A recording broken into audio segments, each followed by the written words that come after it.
Baik, suara saya bisa didengar.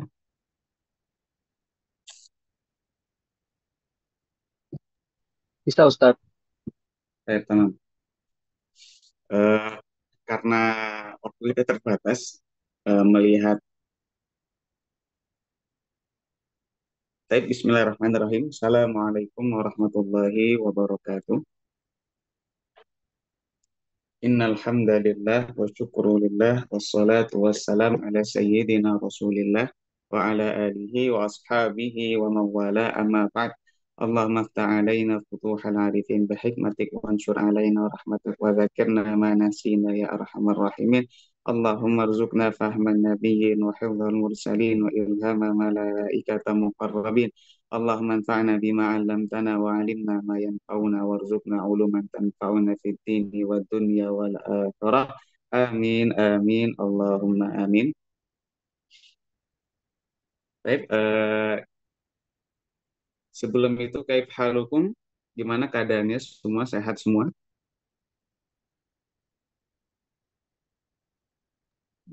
Sehat Ustadz, sehat. Baik, atamanna lakum bidawamis sihha wal afiyah, dijaga kesehatannya. Oke, dan mohon maaf di pertemuan sebelumnya kita belum bisa apa namanya untuk melanjutkan darus ya, karena qadarullah apa namanya saya sakit di minggu kemarin, jadi nggak bisa ngapa-ngapain. Insya Allah kita akan melanjutkan apa yang telah kita bahas di 2 minggu sebelumnya, dan saya berharap bagi antum semua masih mengingat apa yang telah kita pelajari di 2 minggu sebelumnya. Oke. Kita lanjut lagi. Kalau antum masih ingat, kita sebelumnya telah membahas beberapa sebab yang menjadikan hadis itu marfut dari segi perawi tersebut, yang mana nanti Al-Hafiz Ibnu Hajar sendiri dalam nukhbahnya, terutama dalam matannya tersebut, eh, sebab yang menjadikan hadis itu mardud disebabkan karena perawinya ataupun atau nufir rawi, imma fi adalatihi ataupun fi dhabtihi ataupun sebab-sebab yang lainnya, itu nanti beliau akan membaginya menjadi 10. Dan alhamdulillah di pertemuan sebelumnya kita telah membahas apa namanya yang al-qismul awal, eh, daripada atau nufir rawi, yaitu adalah hadisul maudhu, dan juga kita telah membahas al-qismu as-sani, yang mana itu adalah al-hadisul matruk. Oke, dan kita juga telah membahas bagaimana hukumnya, oke, bagaimana hukum meriwayatkannya, dan lain sebagainya macam. Dan insya Allah kita akan masuk kepada al-qismu as-salis, daripada pembagian perawi yang terkena ataupun bermasalah dia dalam dirinya pribadi ini, yang mana permasalahan tersebut nanti akan berdampak terhadap hadis yang dia riwayatkan. Baik, nanti Fil qismis salis ini, beliau akan menjelaskan bahwasannya ada yang namanya hadisul munkar. Kalau misalnya antum masih ingat sebelum sebelum pertemuan kita ini, kita ada membahas ada yang namanya hadis al-ma'ruf, ada juga yang namanya al-hadis al-munkar. Hadisul ma'ruf dia adalah hadis yang mayuqabiluhu hadisul munkar. Apa itu hadisul ma'ruf? Hadisul ma'ruf ini adalah hadis yang makbul, yang mana hadis makbul ini nanti akan menyelisihi hadis yang dhaif, ataupun bisa kita katakan juga hadis yang diriwayatkan oleh perawi yang makbul, yang mana hadis yang diriwayatkan oleh perawi makbul ini nanti menyelisihi perawi yang dhaif atau riwayat daripada perawi yang dhaif. Maka yang seperti ini kita sebut dengan apa? Hadis al-ma'ruf. Lalu mayuqabiluhu, daripada hadisul ma'ruf nanti akan kita sebut dengan apa? Hadis al-munkar. Maka apa itu hadisul munkar? Mudahnya hadisul munkar ini adalah hadis yang diriwayatkan oleh perawi dhaif, yang mana riwayat perawi dhaif tersebut menyelisihi perawi yang makbul riwayah. Masih ingat? Ketika kita katakan makbul riwayah, maka istamala fihi perawi yang sikoh ataupun perawi yang soduk. Maka hadisnya bisa hasan ataupun bisa sahih. Nah, tetapi nanti di pembahasan ini juga makna mungkar itu maknanya luas sekali. Ada sebagian ulama yang memakai makna mungkar seperti mungkar yang telah kita jelaskan, yang mana di dalamnya mengandung makna al-mukhalafah ataupun menyelisihi perawi yang lainnya. Ada juga nanti al-mungkar, yang mana mungkar ini mengandung makna, yang mana maknanya ini tidak ada sangkut pautnya dengan al-mukhalafah.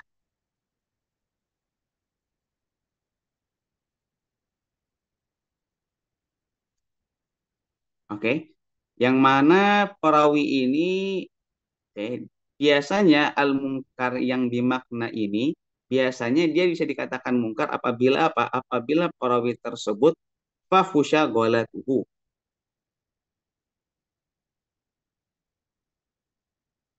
Fahusya ghalatuhu. Maksudnya apa?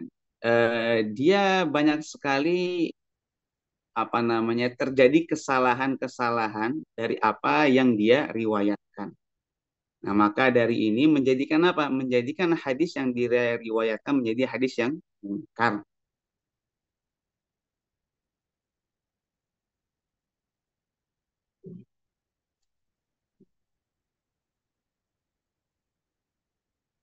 Baik, coba kita baca dulu matanya dan setelah kita baca, insya Allah akan kita tafsil apa itu hadisul mungkar. Ya, baik, sudah dibuka semuanya ya, apa namanya matan yang akan kita baca.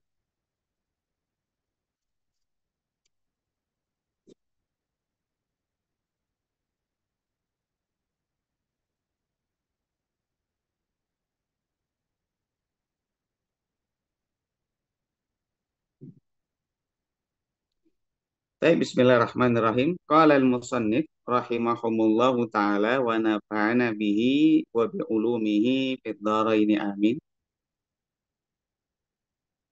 Wasalisu, ketemu? Wasalisu,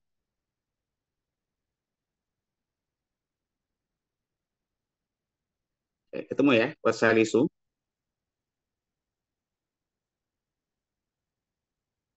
Kalau belum ketemu dibilang, kita tidak akan mulai sebelum semuanya ketemu dulu. Wasalisu sudah ketemu semua? Sudah Ustaz, ketemu Ustaz. Nah, taib. Di sini biasanya suka nanya di sini Lia. Ada Lia di sini?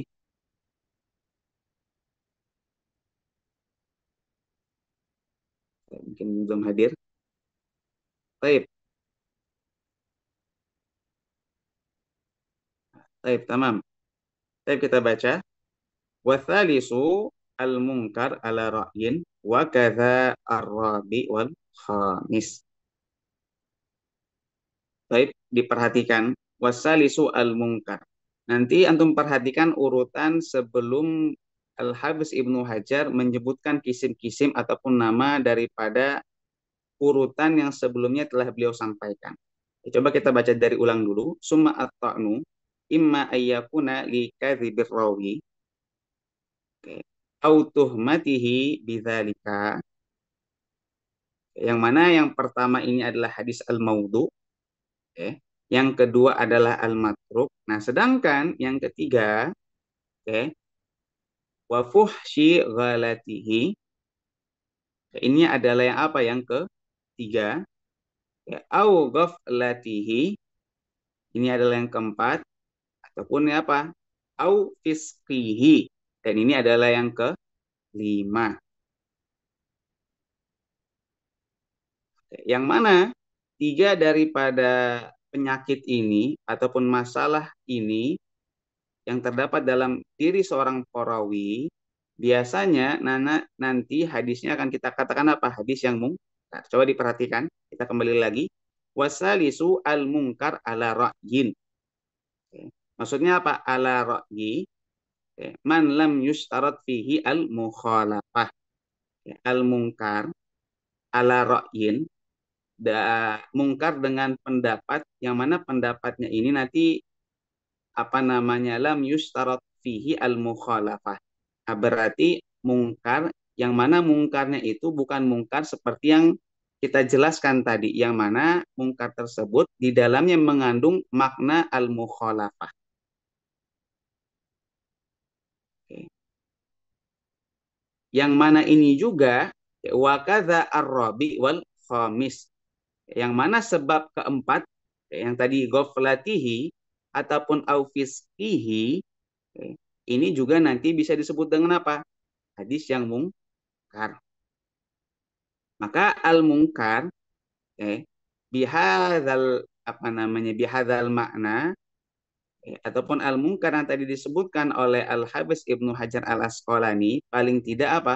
Paling tidak nanti secara umum ya, secara umum nanti akan dibagi menjadi dua. Kayak al-mungkar yang mana di dalamnya ada fihi makna al-mukhalafah. Lalu yang kedua ada al-mungkar yang mana di dalamnya tidak ada makna mukhalafah. Ketika saya katakan fihi makna al-mukhalafah, berarti hadis tersebut menyelisihi hadis yang lainnya. Lalu al-mungkar yang mana di dalamnya tidak ada fihi makna al-mukhalafah nanti akan dibagi menjadi tiga lagi. Al-mungkar bisa babi apa? Bisa babi fuhshi ghalatihi. Perawi tersebut apa namanya itu fahusya ghalatihi. Kesalahannya itu bisa kita katakan banyak, ataupun kesalahannya bisa kita katakan juga apa, kesalahannya adalah kesalahan yang fatal. Ataupun al-mungkar di makna apa? Mungkar yang disebabkan karena ghaflahnya siapa? Ataupun bisa kita katakan kathurat ghaflatuhu.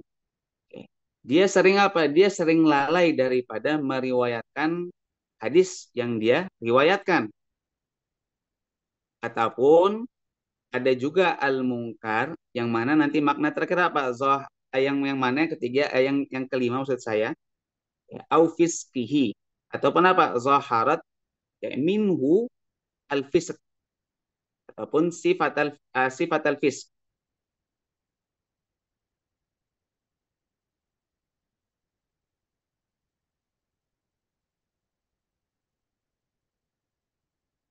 Oke, bisa dipahami sampai sini?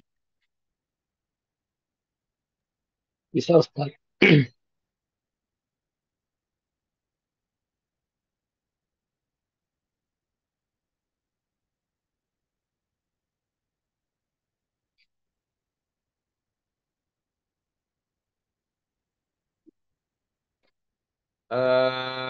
Taib. Nuridu misalan ya. Coba kita datangkan satu contoh daripada hadisul mungkar, ya.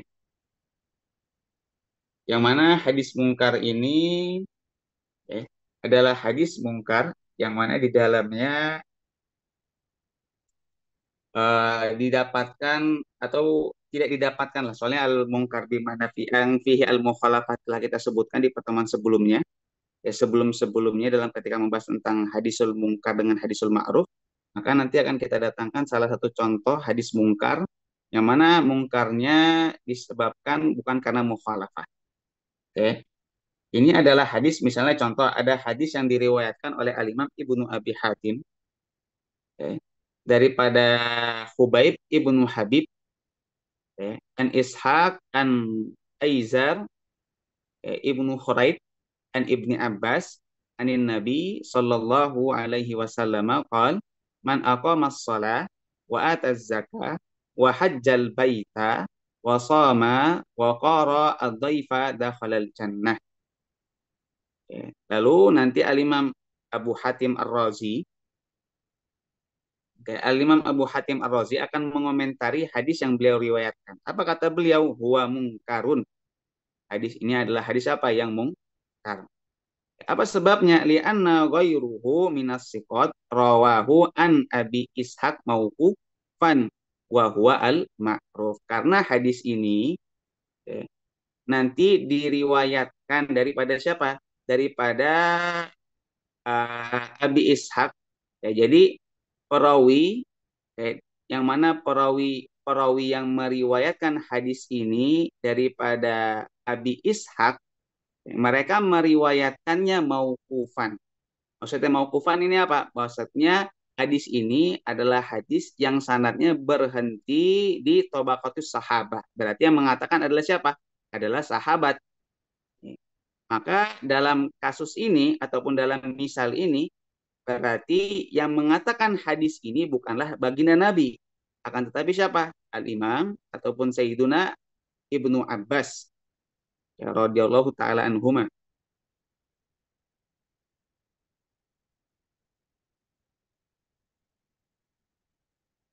Oke, dan ini adalah apa? Wahwa al-ma'ruf. Dan ini adalah yang ma'ruf. Oke.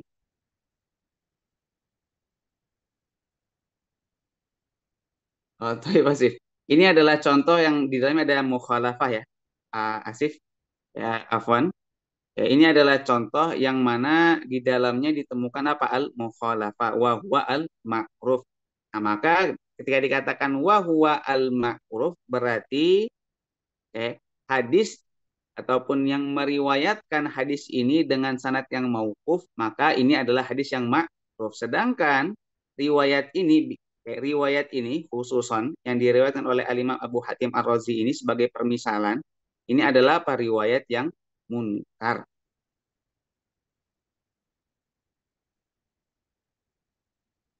Ya, taib. Sekarang kita ingin contoh. Contoh apa? Hadis mungkar yang mana mungkarnya ini adalah mungkar yang disebabkan bukan karena al-mukhalafah. Nanti ada hadis yang diriwayatkan oleh Al-Imam An-Nasai, begitu juga Al-Imam Ibnu Majah, daripada jalurnya siapa? Al-Imam Abi Zukair. An Hisham Ibnu Urwah an Abihi an Aisyata marfu'an, berarti ini adalah hadis yang marfu dinisbatkan kepada baginda Nabi Shallallahu Alaihi Wasallam. Apa bunyi hadisnya? Kulu al-balah bit tamar. Maka makanlah apa? Balah ini adalah kurma muda ya. Bit tamar. Tamar ini adalah kurma yang sudah matang. Fa inna ataupun tamar ini adalah kurma yang kering. Maksud saya, fa inna ibna Adam idza akalahu ghadiba syaitan. Hadis ini nanti akan dikomentari oleh siapa? Al-Imam An-Nasai. Apa kata beliau? Hadza hadisun munkar. Ini adalah hadis yang munkar. Karena kenapa? Tafarrada bihi Abu Zukair. Karena hadis ini nanti yatafarrad biriwayatihi siapa? Abu Zukair. Yang mana Abu Zukair ini adalah Pak Wahwa Syaikhun Salihun. Yang mana Abu Zukair ini adalah perawi yang Syaikhun Salihun. Sebenarnya Syaikhun Salih ataupun kalimat syekh saja nanti ikhtalafa fihil ulama. Akan tetapi nanti Al-Imam Ibnu Hajar biasanya beliau akan menggunakan lafaz syekh kepada siapa? Kepada perawi-perawi yang mana perawinya ini adalah perawi yang dhaif. Oke. Yang mana nanti hadis ini akhrajalahu Muslim fil mutaba'at. Nanti hadis ini diriwayatkan oleh Al-Imam Muslim tetapi fil mutaba'at ya, walaysa fil asl. Ketika Al-Imam Muslim menaruh hadis ini di mutaba'at, seakan-akan apa? Hadis ini beliau riwayatkan sebagai penguat daripada apa? Daripada hadis yang lainnya. Ghairu annahu lam yablug mabalagha man yuhtamal tafarruduhu. Yang mana nanti siapa? Perawi yang namanya Abu Zukair ini, dia adalah perawi yang mana dia belum sampai ke derajat perawi yang mana dia bisa yuhtamal tafarruduhu. Ketika dikatakan yuhtamal tafarruduhu, maka hadisnya makbul. Akan tetapi kalau dikatakan hadisnya adalah dia mimman lam yuhtamal tafarruduhu, maka dia adalah perawi yang mana ketika meriwayatkan hadis dia tidak bisa sendirian. Perlu daripada perawi yang lainnya yang sama-sama meriwayatkan hadis yang sama dengan dia untuk apa? Untuk menguatkan apa yang dia riwayatkan. Karena apa? Karena dia adalah perawi yang la yuhtamal tafarruduhu. Jadi dia tidak bisa sendirian. Karena apa? Karena orang masih meragukan terhadap riwayatnya yang dia riwayatkan apabila dia sendirian saja yang meriwayatkan hadis tersebut. Ya, maka ini adalah apa? Ini adalah salah satu contoh daripada al-munkar. Yang mana al-munkar di sini tidak adalah al-munkar yang mana tidak di dalamnya ditemukan apa namanya makna al-mukhalaf. Oke, baik, sampai sini ada yang ditanyakan? Masih sedikit iskal, Ustaz. Bagaimana? Masih sedikit iskal. Oh, sedikit. Baik, nanti kalau misalnya ada yang tidak dipaham ataupun ada yang tidak dipahami, nah langsung ditanyakan saja ya, langsung interupsi ya. Jangan malu-malu. Oke. Baik, kita lanjut. Maka al-martabah as-salisa ar-rabi'ah al-khamisah. Al-Imam Ibnu Hajar nanti akan menitlakan kepada tiga martabah ini adalah apa? Hadis yang mungkar. Tetapi mungkarnya ini sebabnya berbeda-beda ya. Martabah salisa itu mungkar disebabkan apa? Disebabkan fuhsyi ghalatil rawi. Sedangkan al-martabah ar-rabi'ah ini disebabkan apa? Mungkar karena apa? Karena kasurat ghaflatuhu ataupun kasurat ghaflatur rawi. Sedangkan martabah al-khamisah ini adalah mungkar yang disebabkan apa? Disebabkan zoharat fihi ataupun firrawi apa? Sifatul fiski. Jadi terlihat sifat fasik dalam dirinya. Baik, kita lanjut. Summa al-wahmu ini tuli'a alaihi bil qara'in wa jam'it turuq fal mu'allal. Dan ini adalah al-martabah as-sadisah. Lalu al-wahmu. Nah, antum perhatikan ya. Al-wahmu yang ingin dimasukkan oleh Al-Hafiz Ibnu Hajar dalam kalimat ini adalah al-wahmu ataupun kesalahan yang mana kesalahannya ini adalah kesalahan yang khofiyah. Khofiyah lalu qadihah. Antum harus tahu bahwasannya kesalahan al-wahmu ataupun illah bahasa lainnya itu nanti dibagi menjadi berapa? Dibagi menjadi dua. Ada illah yang zahirah, ada juga illah yang khafiyah. Illah yang zahirah berarti illahnya nampak dan mudah untuk kita ketahui. Dengan bimujarrodi seperti yang pernah kita sampaikan ataupun kita pernah jelaskan di bab-bab sebelumnya. Dengan apa? Dengan kita melihat tarikh wafatu syekh dengan apa? Dengan tarikh wiladahnya perawi tersebut. Ataupun dengan apa? Dengan melihat biografi. Biografi daripada perawi tersebut.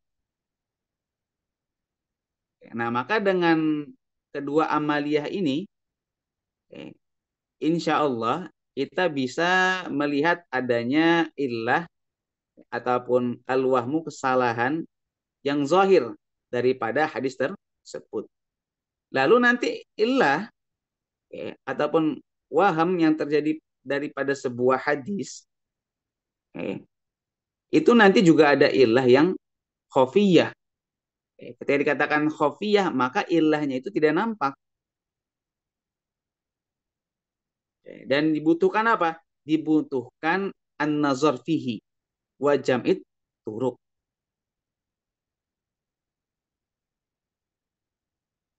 Sehingga apa? Sehingga kita bisa mengetahui illah ataupun apa namanya itu penyakit ataupun kesalahan yang itu tidak nampak dari sebuah hadis. Ya, maka al-wahmu yang ingin disampaikan oleh Al-Hafiz Ibnu Hajar dalam permasalahan ini ataupun dalam ibarah ini adalah apa? Adalah al-wahmu yang khofiyah, yang qadhihah. Apa dalilnya? Dalilnya adalah lafaz setelahnya. Coba untuk baca. Summa al-wahmu ini tuli'a alaihi bil qara'in wa jam'it turuk. Yang mana ittila alaihi bil qara'in wa jam'it turuk. Ini adalah sabil ataupun cara yang biasanya digunakan oleh ulama ul hadis untuk apa? Untuk mengetahui apakah daripada sebuah hadis ini ada kesalahan ataupun tidak. Yang mana ini menunjukkan bahwasannya apa? Illah yang ada dalam hadis tersebut adalah illah yang khafiyah. Kalau dia tidak khafiyah, tidak akan mungkin untuk apa? Seorang muhaddis ataupun seorang ulama ataupun imam capek-capek untuk apa? Untuk mengumpulkan sanad. Ketika dikatakan jam'it turuk, maka apa? Jam'ul asanid. Antum kalau misal menemukan kalimat turuk, dan ini juga dijelaskan, kalau antum masih ingat di awal pertemuan kita, ketika Al-Imam Ibnu Hajar mengatakan at-turuk, maka at-turuk bermakna apa? Al-asanid. Karena at-turuk mufradnya adalah tariqah. Tariqah maknahu apa? Al-isnad. Ketika dijawab menjadi apa? Menjadi al-asanid. Maksudnya apa? Jam'ul asanid. Ya, mengumpulkan sanad-sanad. Kalaupun, kalau misalnya ini bukan merupakan ilah yang khafiyah, tidak akan mungkin kita harus capek-capek untuk apa? Jam'ut tur ataupun jamul asanid. Lalu mencari qarain yang menjadikan atau kita mencari korinah-korinah yang mana dengan korinah-korinah tersebut membuka kita atau membuat kita tahu bahwasanya di dalam hadis tersebut ada illah. Ini menunjukkan bahwasanya apa? Al-wahmu dalam ibarah ini yang ingin dimaksudkan oleh Al-Hafiz Ibnu Hajar adalah apa? Al-wahmu yang khafiyah ataupun bisa kita katakan apa? Illah yang khafiyah. Yang mana yang seperti ini nanti kita katakan apa? Adalah hadis yang al-mu'allal. Baik, maka dari sini bisa kita katakan apa itu hadis al-mu'allal? Ya, apa itu hadis al-mu'allal?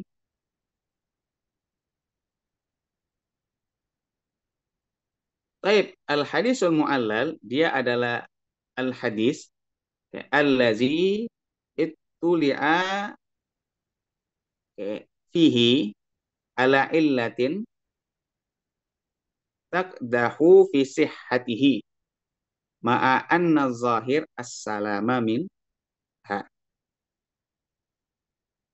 Ya, saya ulangi lagi, dia adalah hadis allazi uttuli'a fihi, maksudnya uttuli'a fihi, maksudnya fi hadal hadis, dia adalah hadis yang mana ittuli'a fihi, ataupun muncul, ataupun terdapat di dalamnya itu apa? Illah. Ya, kita seburu-buru, waktu tinggal 10 menit lagi. Illah, yang mana ilahnya ini apa? Takdahu fisih hatihi atau fisih hatil hadis, yang mana ma'an zahir as-salama min ha. Nah, maka daripada definisi ini kita mengetahui bahwasannya apa? Hadisul mu'allal ya, biasanya dia itu terdapat di dalam hadis-hadis yang makbul.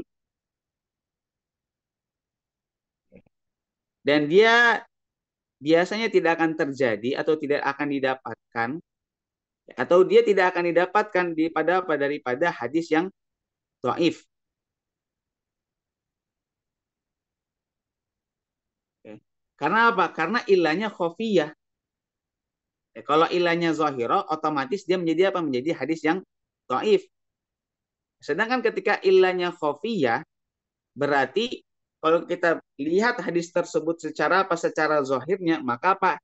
Maka tidak akan kita temukan ada illah ataupun kesalahan daripada hadis tersebut. Ya, maka hadisul mu'allal biasanya terdapat ataupun memang dia terdapat daripada apa? Daripada hadis yang makbul. Yang fi zahir as-salama minha walakin ba'da jam'i turuki. Oke. Lalu apa? Al-bahsu al-qara'in fihi, maka zahara minhu apa? Al-illah, yang mana illahnya khafiyah lalu qahihah. Maka kapan dikatakan sebuah hadis itu hadis yang mu'allal? Apabila ya, dia pertama illahnya illah yang khafiyah, ya. Pertama apa? Illahnya adalah illah yang khafiyah. Lalu kedua apa? Lalu illah tersebut takdahu fi sihhatil hadis.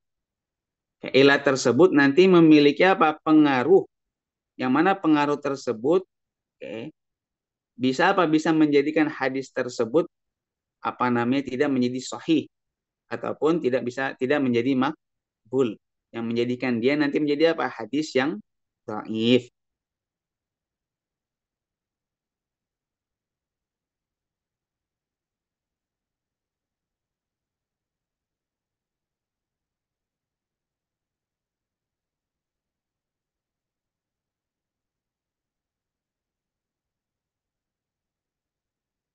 Baik, Ustadz, bagaimana kita mengetahui bahwasannya sebuah hadis adalah hadis yang mu'allal? Bagaimana caranya? Nah, paling tidak nanti seperti yang disampaikan oleh Al-Hafiz Ibnu Hajar sendiri dalam Nuzhanya, beliau paling tidak akan menyebutkan dua ya, dalam garis besar. Yang seperti di matan juga, apa kata beliau? Jam'ut turuk.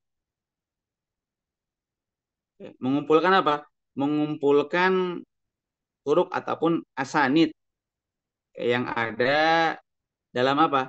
Dalam hadis tersebut. Lalu yang kedua apa? Mengumpulkan korinah-korinah yang mana korinah tersebut menunjukkan bahwasannya di dalamnya ada illah. Yang biasanya korinah tersebut nanti akan kita ketemukan daripada apa? Daripada aqwalul ulama. Karena apa? Karena permasalahan hadisul mu'allal ini min adaqi mabahasi ulumil hadis. Maka pembahasan hadisul mu'allal kita akan banyak butuh kepada apa? Kepada pendapatnya para ulama ataupun aimatul ilal.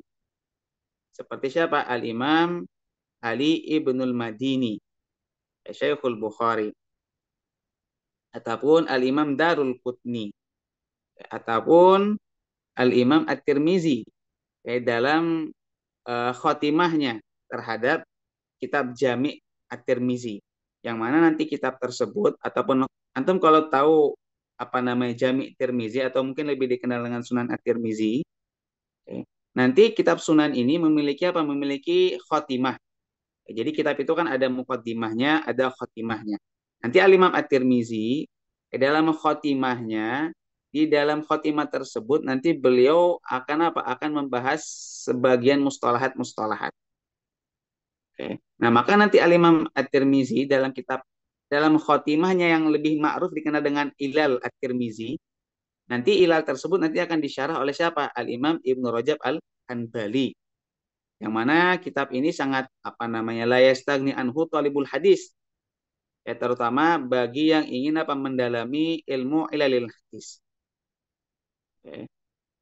Ataupun Al-Imam Al-Bukhari dan imam-imam yang lainnya. Kita perlu untuk apa? Untuk mengumpulkan akwal daripada ulama-ulama tersebut. Sehingga apa? Sehingga kita bisa mengetahui apakah sebuah hadis tersebut, apakah sebuah hadis ini ada ilah ataupun tidak di dalamnya. Maka kita perlu untuk apa? Merujuk kepada apa? Kutubul ilal. Ataupun kitab ilalnya punya siapa? Al-Imam Abu Hatim Ar-Razi. Dan imam-imam ilal yang lainnya. Dan antum juga harus tahu bahwasannya apa?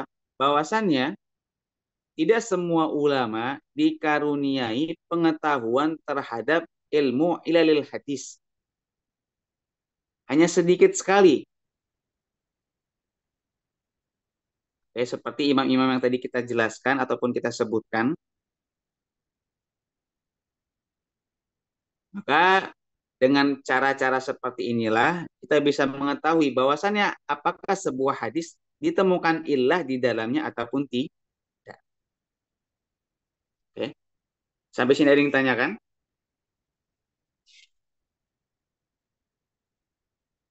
Baik, saya akan bacakan sedikit nasnya ya. Ini adalah saya akan bacakan muzahanya aja sebagai penutup. Baik, wa tahsulu ma'rifatu zalika bikas rotit tatabbu wa jam'ut turuki. Maka untuk mengetahui sebuah hadis itu ada illah di dalamnya ataupun tidak, bagaimana cara mengetahuinya? Wa ma'rifatu zalika bi kasratit tatabu, dengan apa? Dengan tatabuil asanid ataupun tatabuil riwayah. Ya, dengan meneliti sanad-sanad yang ada ataupun riwayat-riwayat yang ada. Wajah turuk. Begitu juga ada apa?